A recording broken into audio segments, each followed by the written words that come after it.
인생의 헛됨과 우매의 비참함을 강조해온 전도자는 본장에서 설교의 결론을 맺습니다. 그 결론은 사람의 본분을 기억하라. 이게 결론이에요. 사람의 본분은 곧 하나님을 경외하고 하나님의 명령을 지키는 것이다. 여러분, 장로교 소요리문답 1문 1답에 보면 사람의 제일 되는 목적이 무엇이뇨? 하나님을 영화롭게 하고 그와 함께 영원토록 즐거워하는 것이다. 이게 교리문답 1문에 나와 있어요. 오늘 우리는 하나님을 영화롭게 해야 될 본분이 있다는 겁니다. 또 그분이 주시는 은혜 속에서 성령의 은혜 받고 성령 충만받아 기뻐해야 될 권리와 자격이 있다는 겁니다. 적어도 믿음의 사람들은 첫째는 그의 나라와 그 일을 구하라고 하는 것처럼 먹든지 마시든지 뭘 하든지 다 하나님의 영광을 위해 하라고 하는 고린도전서 10장 31절 말씀처럼 하나님을 영화롭게 해야 됩니다. 오늘 이 자리가 하나님을 영화롭게 하는 자리가 되는 줄 믿습니다. 언제 기회되면 간증을 땄으면 좋겠는데, 여러분, 여기 7단지에 사는 이상순 집사님네 그 목장에 초신자가 했던 얘기예요. 그는 교회를 처음 전도받아 와서 예배가 시작되는데 예수 우리의 왕이여, 이 영광성에 그냥 뿅 가버렸다는 거예요. 너무너무 큰 은혜가 되고 감동이 되더래요. 여러분이 예배를 시작할 때 부르는 이 영광성, 과연 그런 마음이 있습니까? 그런 감동이 있습니까? 그냥 의례적 행사, 예배 전이면 꼭 불러지는 노래, 이 정도로 지금 부르고 있는 거 아니에요? 그런데 그분은 그 찬양을 부르는데 너무너무 큰 감동이 됐고 은혜를 받았다고 막 눈물이 왈칵 나오고 그랬다는 거예요. 우리가 예배 시간에 찬송 한 곡을 불러도, 우리가 신앙 고백 하나를 해도 건성이 아니라 하나님을 영화롭게 하고 하나님께 영광을 돌린다고 하는 이 중심이 있다면 우리의 행위는 건성이 되지 않고 여벌이 되지 않고, 하나님은 영이시니 예배하는 자가 신령과 진정으로 예배할지냐고 하는 요한복음 4장 24절의 말씀에 준한 이런 생명 있는 예배, 살아있는 예배, 그리고 하나님이 받으시기에 합당한 예배, 이 예배가 이 가운데서 연출이 돼야 되고, 그런 예배가 드려질 때 하나님이 받는 예배 될 줄 믿습니다. 그렇습니다. 우리가 살아있을 때 하나님을 기억해야 합니다. 그러나 우리가 하나님의 창조주 되심을 믿는 것도 시기가 있습니다. 하나님의 구원 사역과 시야는 전적으로 하나님께 달려 있습니다. 사람이 좌우할 수는 없습니다. 사실 따지고 보면 모든 신앙의 시작은 여호와 하나님을 창조주로 고백하는 데부터 시작되는 겁니다.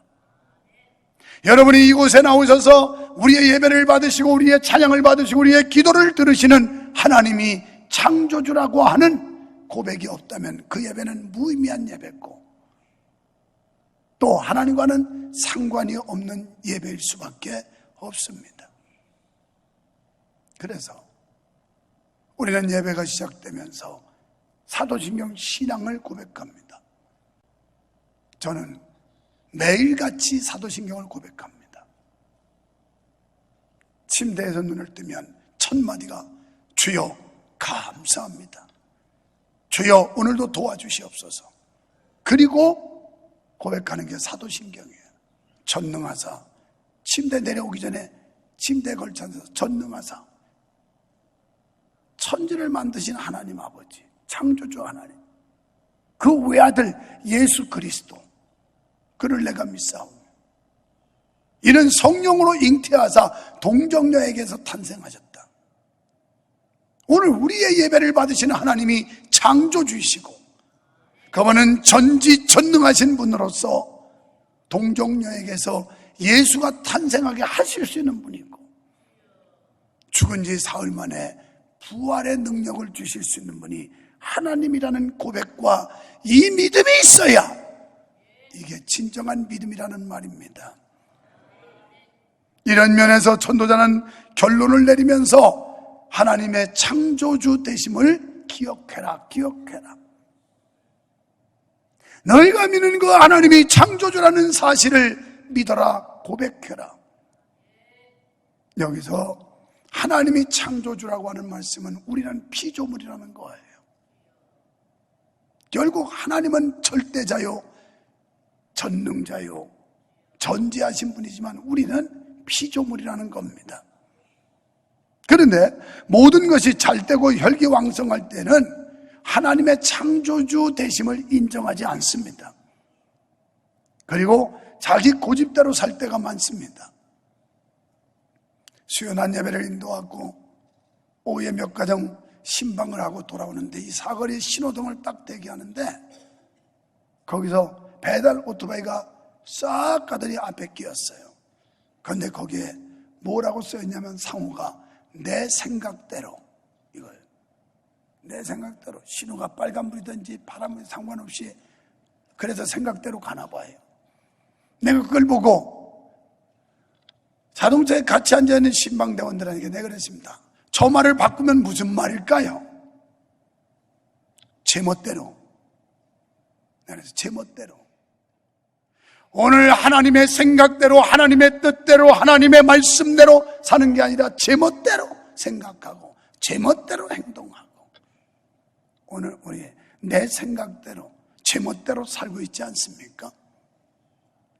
그러니까 오늘 믿는 자들의 규범은 성경이에요.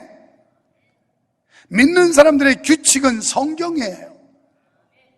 성경에서 벗어나가면 반칙이에요. 성경의 룰에 따라 사는 게 믿는 자들이 살아야 할 삶이라는 거죠. 제 멋대로, 제 생각대로, 멋대로 살면 안 돼요. 하나님 생각대로, 하나님 뜻대로 살아야 될 줄 믿습니다. 2절에서 전도자는 해와 달과 별들이 어둡기 전에 창조주를 기억하라. 무슨 뜻일까요? 여기서는 총기와 명석한 기억력을 상징적으로 보여준다고 주석가 매튜 엘리는 말씀했습니다. 결국 이 총명이 흐려지고 총기가 어두워지는 노년이 이르기 전에 하나님을 기억하라는 거예요. 나이 먹어서 이것저것 아무것도 할 수 없을 때 하나님 기억하는 게 아니라 지금 맑은 정신, 총기가 있을 때 하나님을 기억하라는 거예요. 또 비뒤에 구름이 일어나기 전에 하나님을 기억하라. 오늘 본장에 보면 기억해라, 기억해라, 기억해라 이런 말씀이 많이 나와요. 이는 그 심령 속의 근심과 불안이 계속적으로 끊일 사이 없어 반복되는 것을 가리킵니다. 그러니까 이 말씀은 모두 노년의 노인에게 다가오는 정신적 불안감과 심령의 나약한 상태를 보여주는 것입니다. 실제는 노인이 되면 총기도 사라지고 두뇌 회전도 둔해집니다. 아무리 IQ가 좋은 사람도 두뇌 회전이 느려지게 돼 있어요. 게다가 죽음의 그림자가 가득 채우고 있어 항상 마음이 편하지 않습니다. 이렇게 노년이 되면 젊은 날의 강하고 담대함도 사라지게 되고 명석한 판단력도 없어지게 돼요. 죄 가운데 태어난 모든 인생이 공통적으로 느끼는 죽음에 대한 공포와 불안감이 항상 떠나질 않습니다. 이렇게 노년이 오기 전에 여호와 창조주를 기억하라. 또한 노년에는 정신뿐 아니라 육체적 노쇠 현상이 온다는 데 대해서 여러분 오늘 본장에 보면 많은 지면을 할애하고 있어요. 나이 먹고 늙으면 신체적으로 육체적으로 어떤 노쇠 현상이 일어나는지에 대해서 구체적으로 설명을 하고 있어요. 그래서 전도자는 청년의 때, 젊음이 있을 때, 건강이 있을 때, 시간이 있을 때, 물질이 있을 때를 허비하지 말라는 겁니다. 소진하지 말라는 거예요. 오직 주님께 영광을 위해 사용하라는 말씀인 줄로 믿습니다. 그래서 302장 찬송에 보면 주님께 귀한 것들이요 젊을 때 힘다하라. 진리의 싸움을 할 때 열심을 내어라. 진리의 싸움을 할 때 열심을 내어라. 모범을 보이신 예수 굽히지 않으셨네. 그대의 충성을 다하여 열심히 싸우라는 거예요. 열심히. 젊을 때. 믿습니까? 또 노년에 오는 육체적 현상 가운데 3절에 보면 손이 떨리게 된다 그러는데 집을 지키는 자들이 떨 것이라고 말씀합니다. 전도자는 가정을 지키고 가정을 보호할 손이나 팔이 떨려서 제 기능을 발휘하지 못한다고 말씀하는 겁니다. 그러니까 노년의 병약한 모습을 사람의 몸과 집안일로 비유하고 있는 겁니다. 또 발이 기력을 잃게 된다. 나이가 먹으면 아랫도리가 힘이 없어져요. 그래서 여러분 나이 들을수록 열심히 걷고 하체 근력을 키워야 되는 거예요. 안 그러면 아랫도리가 힘이 없어. 몸을 지탱을 못해. 하체가 약하면. 이게 연세가 되면 그래서 몸 지탱이 안 되니까 꼬부라지는 거예요. 그래가지고 유모차 기대고 다니는 거예요. 그 내가 나면 유명한 뭐라고 그럴까 일화라고 그럴까 하여튼 좋은 말 한마디가 있는데 인생은 유모차로 왔다 유모차로 간다. 제발 내가 죽거들랑 유만성 목사님은 명언을 남기고 갔다. 인생은 유모차로 왔다 유모차로 간다. 이건 꼭 우리 가운으로 남겨놓던지 해서 명성교회 현판에다 크게 붙여놔야 될 것 같아. 인생은 유모차로 왔다 유모차. 그래 내가 죽어야 이제 유명해지는 거예요. 그게. 그렇다고 또 빨리 죽기를 바라지 말고. 그 다음에 치아가 약해지고 빠지게 된 맷돌로 비유했어요. 맷돌 소리가 적어진다. 음식을 갈아 씹고 조각을 내야 되는데 이 치아가 약해져. 그래서 이게 치아가 다 빠져버리는 거예요. 또 창문이 어두워져 시력이 약해져요. 나이 먹으면 눈이 흐미하고 침침하고 연세가 들으면 눈이 어두워질 수밖에 없어요. 그 외에도 많은 부분에 육체가 약해진다는 겁니다. 어쨌든 노인이 되면 구석구석이 점점 꺼져가는 등불과 같고 시들어가는 들판의 풀과 같다는 거예요. 이런 육신으로서는 하나님의 사역을 강하게 활기 있게 수행해 나가기가 힘듭니다. 그래서 전도자는 바로 이런 이유에서 젊고 왕성한 젊은 나이에 창조주 하나님을 기억하라 이렇게 권면했어요. 오늘 어르신들 일당이 2분밖에 안 오셨네. 항상 어르신들이 한 5분이 꼭 유치원 어린이처럼 이렇게 몰려다니면서 이분들이 연세 들어서 하실 일은 목사에게 생강차 한 잔 사주는 거, 유자차 한 잔 사주고 커피 한 잔 사주는 거. 그래서 예배를 마치고 나가면 당신들은 잡수지도 않으면서 카페에서 옹기종기 모여 앉았다가 목사가 언제 나오나. 근데 일부러 나갈 때도 많아요. 왜냐하면 안 가요, 집에를. 빨리 보내드리기 위해서. 그래가지고 목사가 나타나면 막 얼른 일어나가지고 목사님 뭐 한 잔 드셔야지요. 아유 그냥 안 주셔도 돼요. 제가 사드려야지. 어르신들이 무슨 돈이 있어요? 그랬더니 그래도 그 돈은 있어요. 그러면서 막 그래가지고 또 그 다음 주에는 또 오늘은 내가 그래서 그래요 교대로 사세요. 나 이런 사람이야. 연세 많으신 어른들이 그냥 그건 뭐 한 잔 못 사줘가지고 말해. 목사 나올 때를 자꾸 쳐다보고 있는 거예요. 언제나 복도를 쳐다보면서. 아이 젊은 것들은 한 잔도 안 사준다니까. 쉬내나 열심히 먹지. 그런데 막 연세 드신 분들이 그냥 사주느라고. 그런데 연세 드신 분들이 뭘 하겠어요? 이제 경제력이 있어요. 노동력이 있어요. 뭘 하지? 뭐 기억력이 있어요. 그래서 청년의 때 젊을 때 하라는 거예요. 노인이 되면 하고 싶어도 못하니까 젊을 때 믿음 생활 열심히 하고 젊을 때 창조주 여호와를 기억해라. 하나님 뜻대로 말씀대로 살라는 거예요. 여러분 청년의 때는 자신감과 기백이 넘치는 때이지만 정신적으로는 혼동의 때요 방종과 쾌락에 빠지기가 쉬워요. 청년의 때는. 사실 청년의 때는 많은 기회가 주어지는 때입니다. 마치 모든 날과 기회가 자신에게 주어지는 것 같이 아주 자신감이 넘치고 의기양양해요. 그러나 젊음의 때는 많은 기회만큼 많은 유혹과 시험도 만나게 되기 때문에 이를 이기기 위해 창조주 하나님을 기억해야 할 줄 믿습니다. 젊은이는 얼마든지 오래 살 날이 있는 것 같이 느끼지만 그 젊음도 쉽게 사라져버릴 것입니다. 저는 지난 금요일날 수원에 있는 어떤 목사님이 자기 형님 돌아간 얘기를 해요. 아직도 가족들은 믿겨지질 않는다고. 그래서 이분들은 아주 인텔이었는데 둘 다 연세대학 나왔다고 그러죠. 연세대학에서 뭐 만들어 놓고 이 사회적으로 기여를 많이 한 분들이었는데 방배동에 사는데 어느 날 화재로 돌아갔어요, 형님이. 뉴스에도 나왔다고 그러더라고요. 그런데 자기 형수가 추위를 많이 타서 방 안에 문을 닫고 자는데 거실에 불이 나가지고 막 연기가 나오는데도 아무도 반응이 없어서 이웃집에서 그걸 건너편에서 보고 와서 막 문을 두드린 거예요. 불 났으니까. 그래서 그 노크 소리에 두고 한밤중에 문을 열고 나와 보니까 거실이 다 불을 붙은 거예요. 그래서 이 부부가 다 나온 겁니다.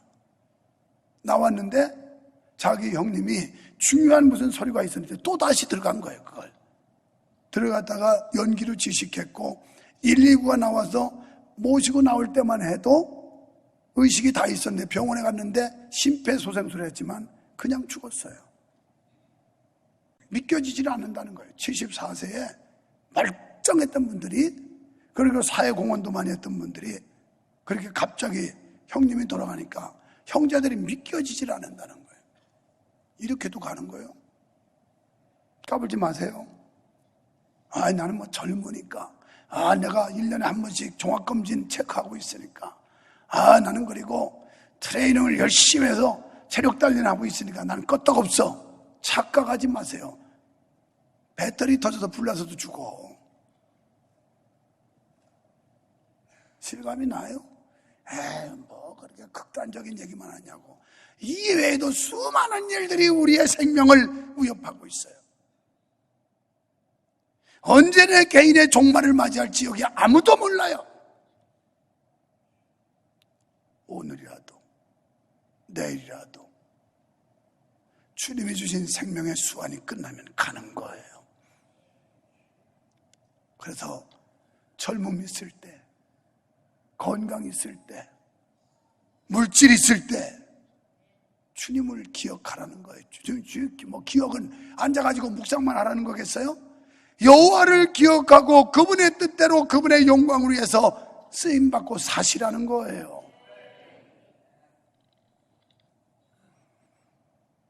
인생의 황금기인 젊을 때 여호와께 헌신하는 일은 가장 아름다운 일임을 믿으시기를 축원합니다.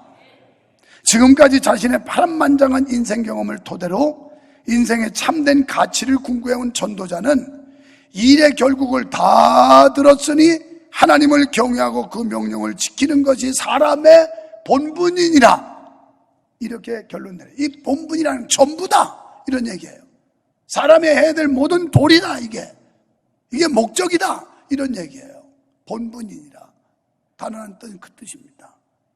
그래서 지금 전도서를 기록한 솔로몬은 인생이 허무하고 헛되다로 끝나는 게 아니라 이렇게 허무하고 헛된 인생을 어떻게 하면 가치 있게 보람 있게 살 것이냐, 그 길은 창조주 여호와를 기억하는 것이다, 여호와 하나님을 창조주로 섬기는 것이다, 이렇게 말씀하고 있는 거예요. 그래서 여호와 안에서 소망을 갖고 여호와 안에서 기쁨을 가지고 여호와 안에서 우리가 삶의 의미를 찾아야 된다는 겁니다. 인생이 허물을 극복하고 소망 가득한 인생을 제시함으로써 여호와 하나님 앞에서 참다운 삶을 살도록 성도들에게 소망을 주고자 했습니다.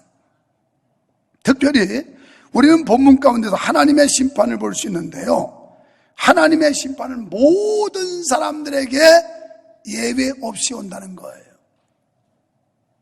지난주 월요일 어느 초상집에 일산에 가서 발인 예배를 했습니다. 내가 알기로는 그 집 형제들은 서울대학은 집들 아들 듯이 들어가는 사람들이에요. 서울대 출신이 한 명이 아니고 여러 명이고, 그 중에 가보니까 근조기가 딱 있는데 서울대학교 교수협의회 이렇게 써 있는 거예요. 우리는 벌써 똥된장이 꼭 써 있어야 합니까? 분위기만 보고 해도 대본 알지. 목사 생활 30년이 넘어 40년 가까이 이제 달려가면 이제 색깔만 봐도 안다니까. 눈빛만 봐도 이 인간이 어떤 인간인가 다 알아요. 근데 그렇지요. 유 목사가 영감이 없으면 육감이라도 있다고. 그거 가지고 목회하는 거예요. 딱 분위기 보니까 여기 이 중에서 누구든지 서울대학 교수가 있구나 하는 거 감지했어요. 나중에 그러니까 서울대학 나온 사람 자기 형제들 몇 사람 되고, 그리고 서울대학교 총장 그 근조기는 아무한테나 보내주지 않는데 그 집은 그것도 또 보내줬다는 거예요. 그래 내가 진지하게 예배를 했어요. 그리고 인생이 무엇인지에 대해서 강력하게 얘기를 했어요. 어떻게 살아야 될 것인지, 어떻게 믿어야 될 것인지 하면서 했는데 그 진지함 속에 이분들이 큰 충격을 받은 거예요. 하이클래스 인텔리들이 큰 충격을 받고 믿음을 다시 추스르게 되고, 믿음에서 멀어졌고 떨어졌던 사람들이 다시 신앙을 찾는 계기가 됐고 그랬다고 그러면서 일부러 와가지고 너무 감사하다고 막, 그래서 선물 사갖고 와서 인사로 왔어요. 걔네들이 한번 슬쩍 자랑 좀 했지. 그래도 하나님이 내게 은사와 은혜를 주셔서 결혼 주례사 그리고 장례 집례사만큼은 많은 사람들이 감화와 감동을 받는다는 평을 내가 듣는다고 내가 그랬지 뭐. 왜? 좀 교만했나? 그 사실이니까. 하여튼 안 믿던 사람들, 다른 교회 다니던 형제들 전부 다 얘기를 발인 예배 그 장례 집례사에서 너무 큰 은혜를 받았다고, 결혼 주례만 하고 나면 안 믿는 사람들까지 와도 세상에 이렇게 멋진 주례사는 처음 봤다고. 유목사 한 사람밖에 없는데 자꾸 볼 리가 없죠. 그 후문이 얼마나 많이 오는지 몰라요. 나한테 똑똑하다는 사람들도 와가지고 다 듣고, 이게 하나님의 은혜예요. 하나님의 은혜. 이게 언사권이에요. 언사권. 하나님의 말씀을 선포할 때 그 말씀을 듣고 찔림을 받고 결단을 하게 되고 뭔가 새롭게 변화를 시도하게 되고, 이게 말씀의 능력인 거예요. 여러분도 제발 좀 그런 은혜 좀 받으시기를 축원합니다. 그래서 예배 때마다 와서 충격을 받고 새롭게 결단하고, 그리고 위로와 소망을 갖고 두 주먹의 힘이 불끈 쥐어지고, 이런 은혜가 있기를 주의 이름으로 축원합니다. 여러분, 아니요, 우리는 머지않아 하나님 앞에 설 따님인데 누구도 예외 없습니다. 그때에 우리는 잘했다 칭찬받는 성도가 되어야 할 줄 믿습니다. 우리 모두 미련한 다섯 처녀처럼 등은 있는데 기름이 없어가지고 바깥 어두운 데서 슬피 울며 이를 갈미 있는 이런 사람 되지 말고, 등과 기름을 준비해서 영광스러운 혼인잔치 영원한 천국에 들어갈 수 있게 되기를 주님의 이름으로 축원합니다.